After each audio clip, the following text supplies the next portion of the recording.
Mi papá le prometió a mi hermana mi villa en la playa de $2 millones. Se llevó una sorpresa cuando llegó con los camiones de mudanza. Nunca pensé que tendría que escribir esto, pero lo que pasó este fin de semana todavía lo estoy procesando. Para contexto, tengo 34 años y hace unos años compré una villa frente al mar en Las Terrenas, una propiedad que me costó más de $2 millones entre compra, remodelación y permisos. Es mi orgullo, mi refugio, y el lugar donde imaginé que algún día llevaría a mis hijos a pasar los veranos.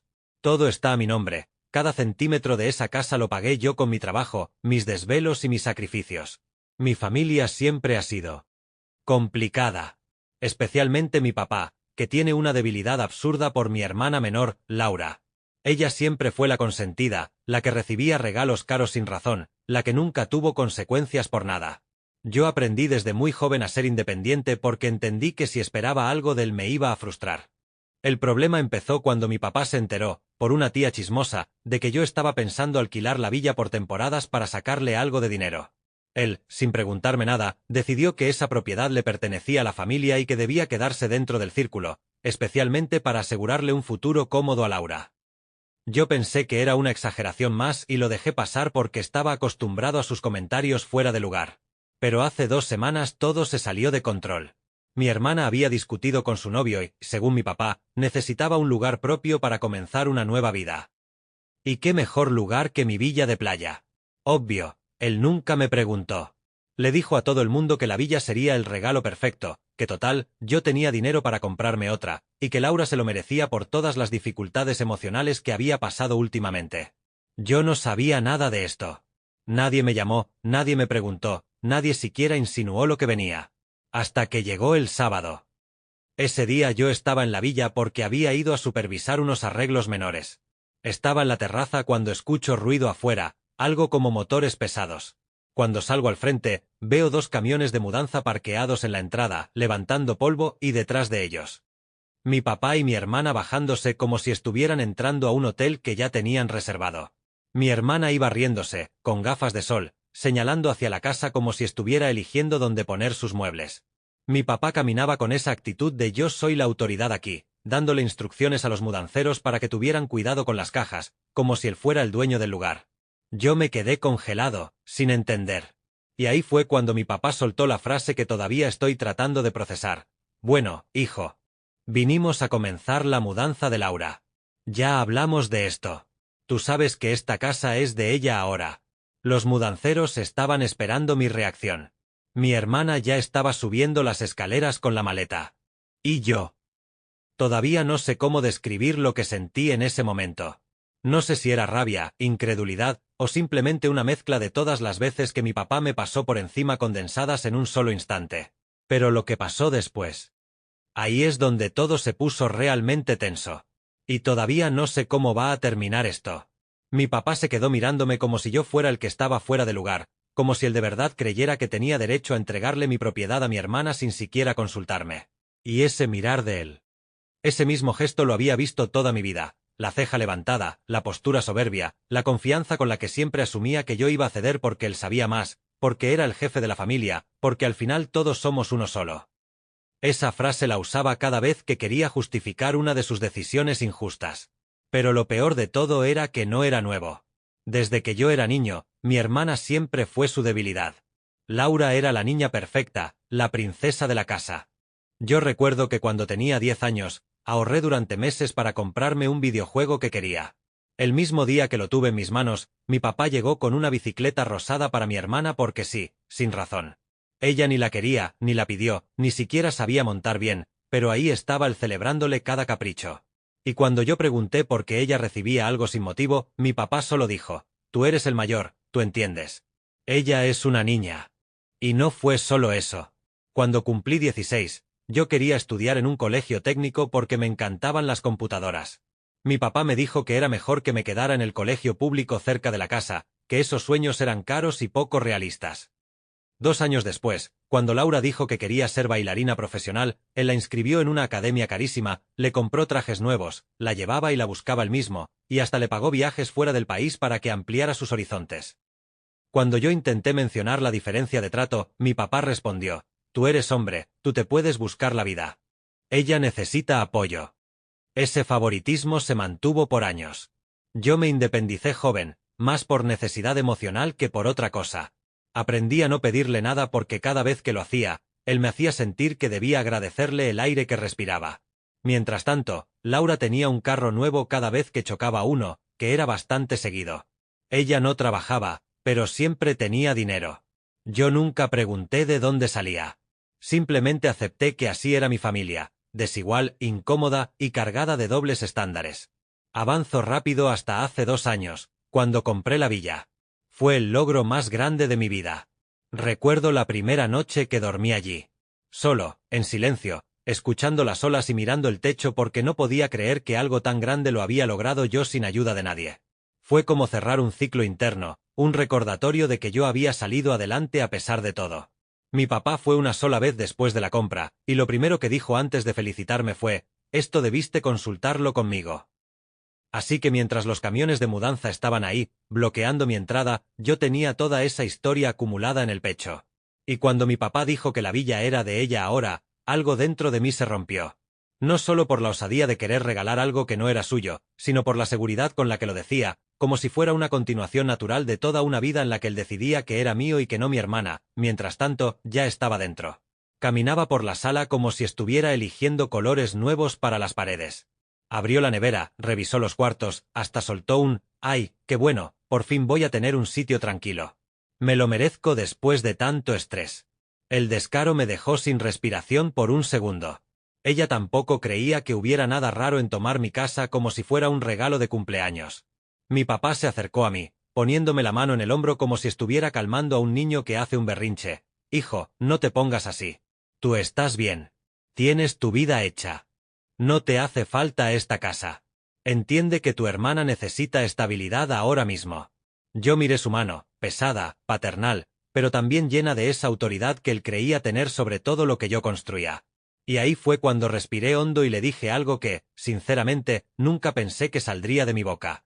Pero antes de que pudiera continuar, los mudanceros empezaron a bajar los muebles de mi hermana y a caminar directamente hacia la terraza como si ya tuvieran instrucciones firmadas.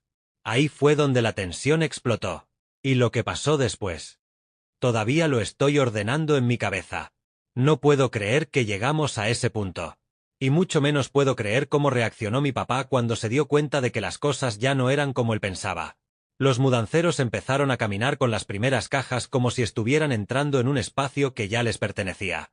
Uno de ellos llevaba un mueble enorme envuelto en plástico, otro una lámpara de pie ridículamente extravagante que yo nunca hubiera permitido en mi casa. Esa imagen, mi entrada llenándose de cosas ajenas, hizo que algo dentro de mí se alineara de golpe. Ya no era solo la situación absurda del momento, era todo lo acumulado desde que yo era niño, toda la injusticia, todo el patrón repetido por décadas, materializándose frente a mí en forma de un camión de mudanza. Extendí el brazo para detener al primer mudancero.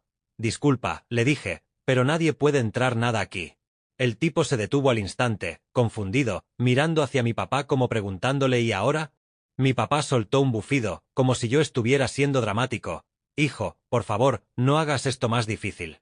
Ellos solo están haciendo su trabajo. Su trabajo sería entrar a un lugar donde alguien les dio permiso», respondí, con una calma que ni yo entendía. «Y yo no se los he dado». Mi papá dio 2 pasos hacia mí y su tono cambió. No era de molestia, no. Era ese tono autoritario, el mismo que usaba cuando yo era niño y él esperaba que yo bajara la cabeza. «Yo hablé con tu hermana y contigo también», dijo, mintiendo sin pestañear. «Tú sabías que esto iba a pasar». Los mudanceros nos miraban en silencio. Laura salió a la puerta justo en ese momento, sosteniendo un bolso pequeño, y cuando vio que nada estaba entrando soltó una exhalación exagerada. «¿Qué pasa ahora?», preguntó, fastidiada, como si yo fuera el que le estaba arruinando el día. «Papi, dile que deje el show. Él siempre hace un show».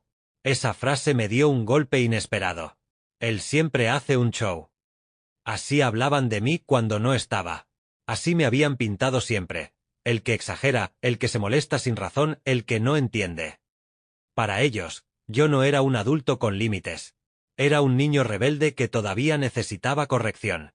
Mi papá volvió a ponerme la mano en el hombro, esta vez apretando un poco más. «Mira, hijo», dijo con un tono condescendiente que me encendió por dentro. «Yo soy tu padre. Yo sé lo que es mejor para la familia. Esta villa es grande. Tú no estás aquí todo el tiempo. Laura necesita un lugar. Ella está pasando por un momento difícil. Tú puedes ser generoso. No te cuesta nada. Ahí fue cuando yo me reí. No una risa feliz, fue una risa seca, amarga, que nunca antes me había salido así. Y mi papá frunció el ceño porque no estaba acostumbrado a que yo reaccionara así. Yo casi nunca lo desafiaba directamente.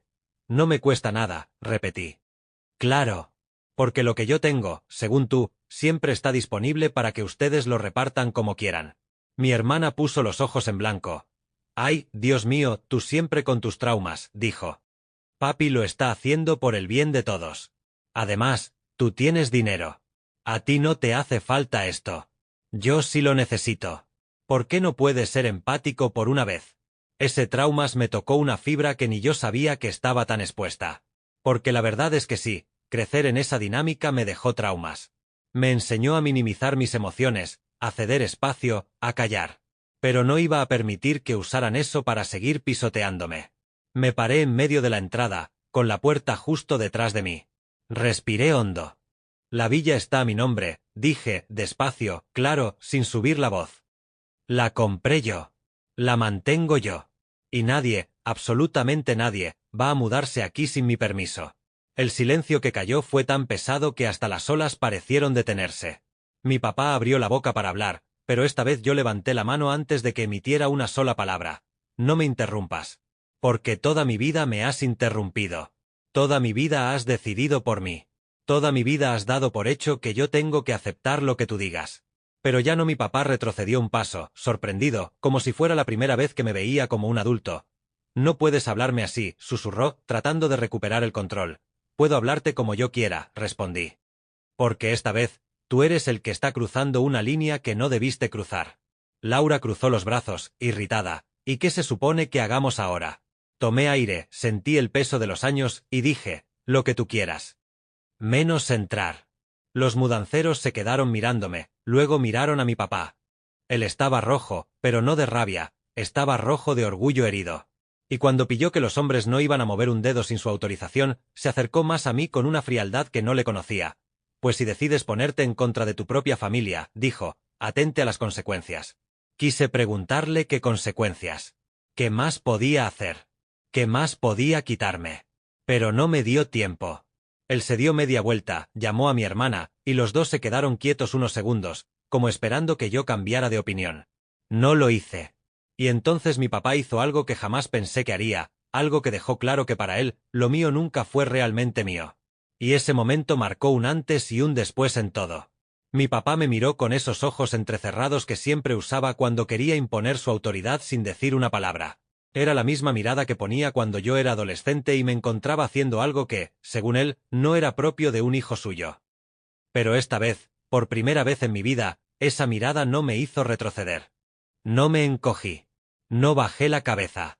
Me quedé ahí, firme, con el sol golpeándome la espalda y el peso de toda una vida apoyado sobre mis hombros. Él inhaló hondo, como si fuera a decir algo importante, algo definitivo. Pero antes de hablar, se giró hacia los mudanceros y les hizo un gesto con la mano, un gesto seco, autoritario, como quien cancela un proyecto millonario porque no salió a su gusto. Paren todo, ordenó. No descarguen nada. Los hombres se quedaron quietos, contentos de no tener que cargar más peso bajo el sol. Laura, al escuchar eso, se acercó a mi papá con expresión de incredulidad, casi infantil. ¿Cómo que paren todo?, le preguntó, alterada. ¿Qué tú haces? Este es mi hogar ahora. Papi, tú dijiste. Y ahí mi papá explotó. No contra mí, sino contra ella. Fue un estallido raro, fuera de lugar, como si por fin estuviera sintiendo que perdía el control de algo que siempre creyó asegurado. Tú cállate un momento, le gritó, y mi hermana abrió los ojos como si la hubieran abofeteado. Tú no entiendes nada. Esto no puede hacerse así. Fue un momento extraño. Por primera vez en muchos años, el favoritismo se quebró lo suficiente como para que un rayo de realidad entrara por alguna grieta. Laura retrocedió, ofendida, herida, como si no supiera qué hacer con ese tono. Ella no estaba acostumbrada a que mi papá la pusiera en su lugar. Nunca. Y verlo haciéndolo, aunque fuera por frustración, dejó claro lo desbalanceada que siempre había sido la dinámica. Pero mi papá no terminó ahí. Dio unos pasos hacia mí, esta vez sin el tono arrogante, sin la prepotencia de antes. Ahora hablaba como alguien acorralado, como si por fin estuviera entendiendo que no tenía el control que siempre pensó tener. Tú estás tomando esto demasiado personal, dijo, tratando de bajar la tensión. No quiero pelear contigo, hijo. Tú sabes que yo solo quiero lo mejor para todos. Esa frase. Lo mejor para todos. La había escuchado demasiadas veces. Lo mejor para todos fue la excusa cuando le compró un carro nuevo a Laura mientras yo tenía que irme en motor público bajo lluvia para llegar a mis clases. Lo mejor para todos fue la razón por la que ella recibió un viaje a Europa mientras yo trabajaba turnos de madrugada. Lo mejor para todos siempre significaba lo mejor para ella, y yo debía quedarme callado porque era el mayor, el hombre, el que sabía aguantar. Y ahora, al ver que su fórmula de toda la vida ya no funcionaba, su rostro cambió por completo. De la autoridad pasó al desconcierto, del desconcierto al orgullo herido, y del orgullo herido a una ira que él mismo intentaba contener. Yo hablé con el abogado, dijo entonces, y mi sangre se congeló un segundo. Y según él, una propiedad familiar. ¿Propiedad familiar? Lo interrumpí, casi riéndome. ¿Tú estás escuchando lo que estás diciendo? Esto no es una propiedad familiar. Esto es mío. Lo compré yo. Está a mi nombre. No hay testamento, no hay copropiedad, no hay anexos. ¿Qué parte de eso tú no entiendes? Mi papá apretó la mandíbula, porque sabía que yo tenía razón. Pero también sabía algo más, que jamás en su vida había permitido que la razón de otro valiera más que su orgullo. Tú deberías tener un poco más de respeto, dijo, con la voz tensa. Yo soy tu padre. Y yo soy un adulto que no va a dejar que tú regales mi casa, respondí. No esta vez. Laura volvió a intervenir, casi llorando ya, porque en su mundo las cosas nunca llegaban a este punto. Pero papi me lo prometió, gritó. Él dijo que la villa iba a ser mía. Tú no puedes hacerme esto. Yo la miré con una mezcla de incredulidad y lástima. Lo peor no era que ella lo creyera. Lo peor es que mi papá la había criado para creerlo. Laura, le dije, con una calma que me sorprendió. Él puede prometerte el mundo entero si quiere. Pero lo mío no te lo puede prometer. Ella abrió la boca, indignada, como si quisiera contestar, pero no encontró palabras. No existía un argumento válido en su cabeza para un no, porque nunca en su vida se lo habían dado. Y fue entonces cuando mi papá hizo algo que reveló más de él que cualquier palabra. Cruzó los brazos, miró la villa, miró el mar, miró los camiones. Y con un tono frío, casi calculado, soltó: pues si no vas a permitir que tu hermana viva aquí, entonces quizá tengamos que discutir otras cosas. Cosas que tú no sabes. Cosas que yo he callado durante años. Las palabras quedaron flotando en el aire como una nube oscura, pesada, imposible de ignorar. Laura parpadeó, confundida. Yo sentí un escalofrío en la espalda. ¿Qué cosas?, pregunté, sin apartar la vista de él. Mi papá sonrió. Una sonrisa lenta, amarga, como quien está a punto de abrir una caja que debería haber quedado cerrada para siempre. Y ahí, justo ahí, entendí que lo que estaba por decir podía cambiarlo todo. No solo la discusión. No solo el día. La historia completa de mi familia. Todo. Y todavía no sé si estaba preparado para escucharlo. Mi papá se quedó mirándome con esa sonrisa torcida, la misma que usaba cuando iba a dar una estocada emocional que él creía justa o necesaria. Laura estaba a su lado, desconcertada, con las lágrimas todavía a medio formar y la boca entreabierta, como si esperara que todo se resolviera mágicamente a su favor, como siempre había ocurrido. Los mudanceros habían dejado de mover hasta el aire, se limitaron a apoyarse en los camiones, gozándose el drama familiar sin disimulo. El viento del mar seguía moviendo las palmas, pero el ambiente estaba tan cargado que parecía que hasta la playa se había detenido a escuchar. Si tú no quieres cooperar, dijo mi papá, caminando despacio hacia la puerta como si quisiera posicionarse estratégicamente, entonces es momento de que hablemos claro. Se tomó una pausa dramática, típica de él. Amaba ese tipo de silencios. Le daban la ilusión de ser un personaje importante en una película, el patriarca que sabe cosas que los demás no. Tú crees que lo sabes todo, siguió. Pero hay sacrificios que yo hice por ti, decisiones que tomé para que tú estuvieras donde estás ahora. Todo en silencio, sin buscar reconocimiento. Y parece que ya es hora de que tú entiendas el panorama completo. Yo lo miré fijamente. Tenía el presentimiento de que lo que iba a decir no era una confesión noble, sino un arma. Algo que tenía guardado para manipular, para presionar, para intentar recuperar el control. Dilo, respondí. Total, ya estamos aquí. Mi papá bajó la mirada hacia la arena, la volvió a subir y soltó una frase que, honestamente, me partió en dos aunque intenté mantener la calma. Esa villa. No la pagaste completamente tú. Laura abrió los ojos en un gesto que parecía coreografiado. Los mudanceros se acomodaron mejor. Yo mantuve la postura, aunque por dentro sentí una punzada fría. ¿Qué tú estás diciendo?, pregunté, sin subir la voz. Mi papá levantó la mano, como si fuera una señal de autoridad divina. Estoy diciendo, continuó, que cuando tú estabas comprando esta propiedad, yo puse dinero. Dinero mío. Que tú nunca devolviste. Dinero que tú aceptaste sin protestar cuando creíste que era una ayudita. Así que no vengas ahora con que todo es tuyo. Porque no lo es. Laura puso una mano en el pecho, ofendida, como si eso confirmara su idea de que mitad villa le correspondía por derecho emocional. Papi, tú ves, saltó ella. Tú ves. Yo sabía que él no había comprado esto solo. Tú ves que si es de la familia. Mi papá no dijo nada. Solo cruzó los brazos, satisfecho, como si acabara de revelar una carta imbatible en una partida que él mismo se inventó. Yo respiré hondo. Muy hondo. Porque esa historia. Yo sí sabía cuál era. Y él estaba retorciéndola como siempre hacía. Hace unos años, cuando estaba finalizando el proceso de compra, ocurrió algo que nunca le conté a casi nadie. El banco había retrasado parte del desembolso final por un error interno de ellos, y la negociación estaba a punto de caerse. El vendedor me daba solo 48 horas para resolver. Recuerdo esa desesperación. Llamé a mi papá, no para pedirle dinero, sino porque pensé que conocería algún contacto o podría ayudarme con una recomendación. Él, sin preguntar detalles, insistió en enviarme una transferencia pequeña para aguantar la situación hasta que el banco procesara lo demás. Nunca me lo ofreció como inversión, ni como préstamo, ni como copropiedad. Lo dijo como quien ayuda a un hijo en una emergencia, y lo más importante. Al día siguiente, cuando el banco resolvió, yo le devolví esa misma cantidad hasta el último centavo. Y guardé los comprobantes. Lo miré a los ojos y sentí como la rabia subía como oleaje durante una tormenta. No era solo por lo que dijo. Era por la manipulación. Por su tranquilidad al mentir. Por su intento de hacerme dudar de mi propia historia. Tú pusiste un dinero temporal, dije despacio, como si estuviera explicándole a un extraño. Y yo te lo devolví el mismo día. Con intereses. Yo tengo los comprobantes. Yo tengo todo archivado. Porque ya yo te conozco. El gesto de mi papá se quebró apenas un segundo. Un parpadeo involuntario.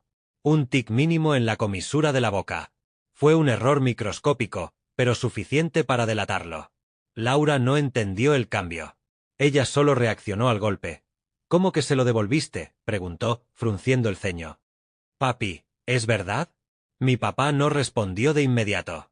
Y ese silencio reverberante, incómodo, eterno, fue la primera grieta real en la historia perfecta que les había construido a todos. Yo di un paso al frente. No agresivo. Simplemente firme. Lo que tú acabas de hacer, le dije, es exactamente la razón por la que yo vivo lejos, por la que no te pido nada, por la que he trabajado hasta dejarme la espalda para no depender de nadie. Porque tú siempre crees que cualquier cosa que tocas te da derecho a decidir sobre mi vida. Y ya no. Él apretó la mandíbula. Laura bajó la mirada al suelo. Los mudanceros se pasaron una botella de agua entre ellos como si esto fuera una novela en vivo.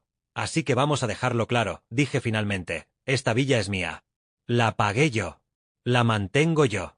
Y no voy a dejar que tú uses mentiras para justificar tus decisiones. Mi papá levantó la cabeza. Sus ojos se habían vuelto duros, fríos, y por primera vez en mucho tiempo no había decepción en ellos, ni molestia, ni frustración. Había enemigo. Y lo peor fue que su voz salió tranquila. Demasiado tranquila. Pues entonces prepárate, murmuró. Porque si tú quieres guerra, guerra tendrás. No sé qué quiso decir con eso. No sé si era una amenaza legal, emocional, económica, o simplemente un arrebato del ego que se sintió acorralado. Lo único claro es que, después de decirlo, dio media vuelta, llamó a Laura con un gesto, y ambos empezaron a caminar hacia los camiones mientras los mudanceros volvían a cargar sus cosas. Pero mi papá, antes de subir, giró el rostro apenas unos centímetros y lanzó una última frase al aire, casi sin mirarme. Tú crees que ganaste algo hoy. Pero tú no conoces la mitad de la historia. Y ahí supe que esto no había terminado. Ni cerca. Mi papá mantuvo esa sonrisa tensa unos segundos, una sonrisa que no le había visto nunca, ni siquiera en los momentos más incómodos de la familia. Era una mezcla de triunfo forzado y derrota anticipada, como si él mismo no estuviera seguro de si debía decir lo que estaba a punto de revelar o si debía callárselo para siempre. Laura lo miraba esperando una explicación que justificara su victoria perdida. Yo, en cambio, lo observaba con una calma helada que no tenía nada que ver con tranquilidad. Era esa calma que llega justo cuando ya no queda nada más que escuchar. Tu mamá, empezó, y mi corazón dio un salto, porque él casi nunca mencionaba a mi madre en discusiones serias. Solo la usaba como escudo cuando necesitaba parecer razonable. Ella hizo algo hace muchos años. Algo que tú no sabes. Yo crucé los brazos. No confiaba en esa introducción. Sabía que le estaba buscando una forma de torcer la situación, de convertir un problema patrimonial en un drama emocional donde él quedara como víctima o mártir. Mi mamá no tiene nada que ver con esto, le dije. No traigas a gente que no está aquí para defenderse. Pero él levantó la mano, pidiéndome silencio, como si tuviera una carta definitiva en su bolsillo. Tú no entiendes, insistió. Esta villa. Tú no la compraste solo. Las palabras cayeron como un golpe seco contra el piso. Laura abrió los ojos como si acabara de ver un rayo caer frente a ella. ¿Qué? Dije, sin cambiar mi postura. ¿Qué tú estás diciendo? Mi papá respiró hondo, como si hubiera estado guardando ese aire desde hacía décadas. Tu mamá ahorró por años a tus espaldas, continuó. Guardaba dinero del negocio, dinero que tú no sabías que existía, porque quería ayudarte a que tuvieras algo propio. Algo grande. Ella sabía que tú siempre trabajabas más que todos, que te esforzabas sin esperar nada de nadie. Y ella, se le quebró un poco la voz, ella no quería que tú crecieras sintiendo que estabas solo. Yo parpadeé. Ese detalle era completamente creíble viniendo de mi madre. Pero no entendía a dónde él quería llegar. Ella puso una parte para la villa, añadió mi papá, alzando la barbilla, buscando recuperar control. Y me hizo prometerle que esa propiedad sería familiar. Que pasaría a tus hijos. A tus sobrinos. A Laura. Que no se convirtiera en una cosa comercial, que no se alquilara, que no se vendiera. Que siempre fuera un refugio. Me quedé callado. No porque creyera totalmente en lo que decía, sino porque estaba procesando la mezcla de verdad y manipulación. Porque mi papá tenía una habilidad casi artística para tomar algo real y convertirlo en arma. Laura, por supuesto, ya estaba llorando. ¿Lo ves? Sollozó. Mami quería que fuera de los dos. Tú no puedes quitármelo. Yo respiré profundo. ¿Y tú crees, le dije a mi papá, que si mi mamá hubiera querido que esta casa fuera de Laura, ella no me lo habría dicho? ¿No se lo habría dicho a ella misma? ¿No lo hubiera dejado escrito? ¿Tú crees que yo no la conocía? Mi papá apretó los dientes. Porque la verdad era evidente, mi mamá no le ocultaba nada a Laura. Y si en algún momento hubiera querido asegurarle algo, lo habría expresado claramente. Tú estás usando su nombre, le dije, sin subir la voz. Eso no es protección. Eso es manipulación. El silencio que siguió fue tan denso como el calor del mediodía. Mi papá bajó la vista por primera vez en toda la discusión, como si por un instante sintiera el peso de lo que estaba haciendo. Entonces, Laura rompió el silencio. ¿Y ahora qué?, preguntó, con un hilo de voz. ¿Nos vamos? ¿Así, ya? Yo la miré. Ya no con rabia. Ya no con humillación. Con claridad. Sí, Laura. Se van. Porque esta casa no es una herencia. No es un premio. No es un rescate emocional. Es mi casa. Y no voy a perderla por una promesa que nunca existió. Ella lloró más fuerte. Mi papá apretó los puños, pero ya no habló. No tenía nada más que decir que no lo hundiera más en su propio orgullo. Los mudanceros empezaron a subir las cosas de vuelta al camión. El sonido del plástico y las cajas golpeándose fue el coro final de una escena que jamás imaginé que viviría. Mi papá tomó a Laura por los hombros y caminaron hacia el vehículo. Antes de subir, él volteó. Su rostro ya no tenía arrogancia, pero tampoco tenía humildad. Era una mezcla incómoda de vergüenza y rencor. Algún día, dijo, te vas a arrepentir de ponerte contra tu familia. Yo mantuve la mirada firme. Ya me arrepentí, respondí. Por eso estoy cambiando las cosas. Él no contestó. Subieron al vehículo y los camiones arrancaron uno detrás del otro, levantando polvo mientras se alejaban por el camino que bordeaba el mar. Cuando el sonido del motor se perdió en la distancia, quedé solo. Solo con la villa, con el silencio, con el eco de toda una vida que acababa de romperse, y con un vacío extraño que no sabía si era tristeza, alivio o ambas cosas al mismo tiempo. Me apoyé en la baranda de la terraza, mirando el océano. La tarde comenzaba a caer y el cielo se pintaba de ese naranja dorado que siempre me recordaba a los veranos de mi niñez, cuando mi mamá y yo veíamos el atardecer desde cualquier lugar modesto, pero con paz. Ella habría entendido. Ella habría valorado mis límites. Ella habría estado orgullosa. Por primera vez en años, sentí que no estaba defendiendo una propiedad. Estaba defendiendo a la persona que finalmente había aprendido a ser sin pedir permiso. Y así terminó todo, no con gritos, no con golpes, no con una reconciliación forzada, sino con una línea trazada por fin. Una línea que nunca debió cruzarse, pero que ahora, finalmente, estaba en su lugar.